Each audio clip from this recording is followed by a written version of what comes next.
What's up, dudes? A few weeks ago, I was scrolling through my YouTube homepage and I was like, you know what? I'm gonna try someone else's video. Normally I just watch the few people I want to watch, but this time I'm gonna try somebody else. So I'm scrolling through it, and every video I just didn't want to watch at all. Every video was a direct copy of another video that has already been made.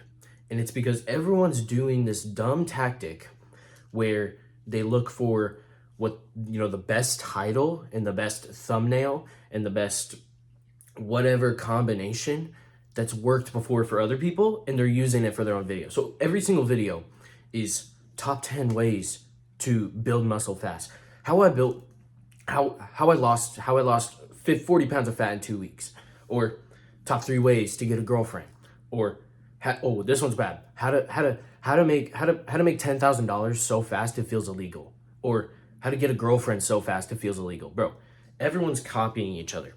Everyone's just taking what's worked for other people and using it for themselves. Nobody's unique anymore. And I think with the rise of AI is only going to get bigger. It's only going to get more popular. Nobody's going to want the robotic AI looking thumbnail and ununique title. No one's going to want that. Everybody's going to be looking for what is human. Everybody's going to be looking for the person who is themselves, is a unique individual who isn't fitting in with a certain crowd, like the gym crowd or the self-improvement crowd or whatever. It's their own person. And so as AI gets more and more popular, these people, bro, I'm telling you, this stuff is going to stop working. Right now it's still working because it's AI's not as popular yet, whatever. But I'm telling you, it's going to be the trend is going to be going down. You got to be more unique, you got to be more yourself, and you got to be more like candid. You got to be less robotic. Dude, I saw this one video. I was scrolling on my shorts. Bro, this guy, bro, when someone's using an AI ChatGPT script. This guy set his camera up and was reading directly off an AI script talking about discipline.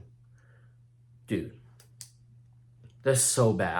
I was watching it, I got kind of pissed off. I was like, bro, like, you can't be serious. You seriously are doing this? Like, you're wasting my time right now by doing this. Like, this is just dumb. You couldn't even talk about discipline yourself. Like, come on, it's not that hard of a topic to talk about. So yeah, we got to get away from this copy and paste. You got to be yourself. You got to come up with ideas yourself. And one person that's doing this really well, and there's a reason he's going so popular, is Elisha Long, the creator of Retard Maxing. The reason why Elisha Long is so popular right now is because he literally gets like 80,000 views a video. Do you know how hard that is right now?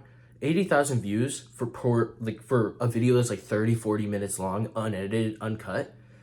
Dude, there's a reason he gets so many people listening to him. It's because he's unique. He's not out here copying everybody. He doesn't go on podcasts. He doesn't go on anything. All he does is his videos, and they're so unique and they're so human. He's such a unique character, and he's so himself. And that's why he's so popular right now. And I guarantee you, he's only going to get more and more and more popular.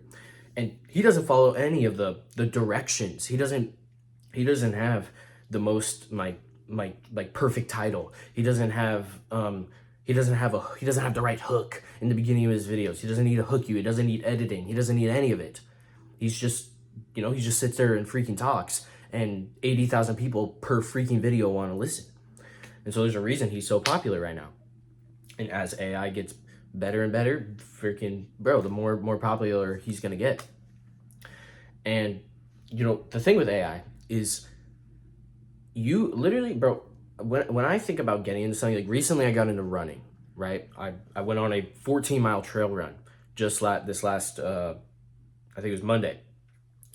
And I had no experience. It was literally from no experience to a 14-mile, 2,000-foot elevation trail run. And I didn't watch a single YouTube video on how to run. I didn't watch a single one. You know what I did though? I went on ChatGPT and I asked it, ChatGPT, I'm going to do this run. Tell me everything I need. Tell me, what I need to do, how much water, whatever. ChatGPT gave me a perfect personalized plan on what I need to bring, whatever. If you are right now making a video on, hey guys, here, you need this much water when you go on a run. Okay, depending on how long it is, you might need more water. And then also, when you're on the run, make sure you're running this way. Bro, no one's gonna watch you. Honestly, YouTube used to be different. People would watch you if you posted stuff like that. If you were, just informative, like here's how to post a YouTube video. Here's how to record a YouTube video. Here's how to upload your YouTube video to the drive. Like that used to be a thing. People used to need that.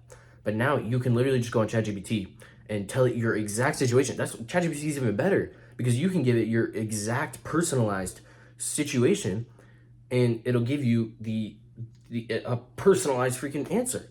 But when you go on YouTube and you're looking up this, hey, I'm about to do a trail run, you're gonna find like general information on it as well, and it's just slower. You gotta watch a whole 15-minute video on running. Like, bro, no, I'm just gonna go on ChatGPT and it's gonna give me better advice, and I'm good. And so, and as it gets even better, there's gonna be even less and less people needing information videos. Like no one needs to know the 1 gram per pound of body weight for protein anymore, right? Like if someone's getting into the gym right now, they're just gonna go to ChatGPT. Hey, I'm gonna get into the gym and I want to build muscle. Tell me what I need to do. But they got all the information right there. They don't need someone to tell you this. So what people need nowadays, they don't need advice. They don't need any advice. What they need is wisdom. They need people who have an opinion and have experience with something where it's no longer something ChatGPT can tell them, right? Like David Goggins, he sometimes he gets very into it, and he says things that ChatGPT would never be able to say. And not only that, he also has stories. That's a big part of David Goggins is he has a lot of stories that resonate with a lot of people, and so stories are very human as well. And that also Elisha Long uses stories a lot as well. And so ChatGPT doesn't have a personal human story, right? But you do, and I do, and everyone does. And so if you want to start making content on YouTube, do not listen to this nonsense. Oh, what's the hook? This Mr. Beast stuff. Oh, you got to get the hook right, so you hook their attention, and you got to make sure that you have a good title, the top 10 ways or the fastest way, blah blah blah. That used to work, but as AI progresses and everything, it's going to stop working. And so you got to lean into the human side. You got to lean into your own personal experience, your own troubles growing up, the things you have learned. And you got to start dispelling wisdom instead of information, instead of advice. And you can mix, stories in there, which will captivate people. It'll feel human. And I promise you, you'll do better. I promise you, you'll do better. And it'll feel better. It'll feel more purposeful. Being this just like, advice, here's 1 gram per pound of body weight kind of guy. It's not purposeful. It's not fun. It's not fun at all. And so, yeah, that's pretty much it. YouTube has become absolute just slop. It's just slop content. I don't want to watch any of it. I literally just don't want to watch any of it. There's only a select few people that I'm really into, and I like watching them because I know their history. I know their background. I know their story. And so I know they're human. But if I don't know you, I'm gonna click on your video, bro, and you're not immediately gonna make sure you know that you make sure that the viewer knows you're a human, bro. You're done for. You're done for. No one's gonna want to watch you, bro. Just no one's gonna want to watch you. So, yeah, get out there, start making better content, less AI content. If you use an AI script, never talk to me again. Genuinely, never talk to me again. I don't ever want to speak to you. If you go on AI asking it for a script for a video, that's literally like the lowest thing you could freaking do. Literally the lowest thing you could do, bro. You couldn't even come up with a disciplined script. You couldn't just sit there and talk about doing hard work and like you couldn't do that. You had to use AI to give you the freaking script, bro. It sounds like shit. It always is. It's always like, you're not lazy. You're just blah, blah, blah. Or You're not tired. You're just blah blah blah. It always uses that setup, and it's so cringy. It's the cringiest thing I've ever seen, and it's embarrassing. So don't use AI for your scripts. Don't use AI for anything. Anything when it comes to YouTube. Do not use AI. Do not ask ChatGPT for any advice. Don't ask it to refine a script. Don't even write a script. Literally, just you should have enough wisdom. And if you don't, if you can't go off the fly, then it's a skill you need to learn. And maybe you need to do more in your life. Maybe you need to overcome some more challenges. And so, yeah,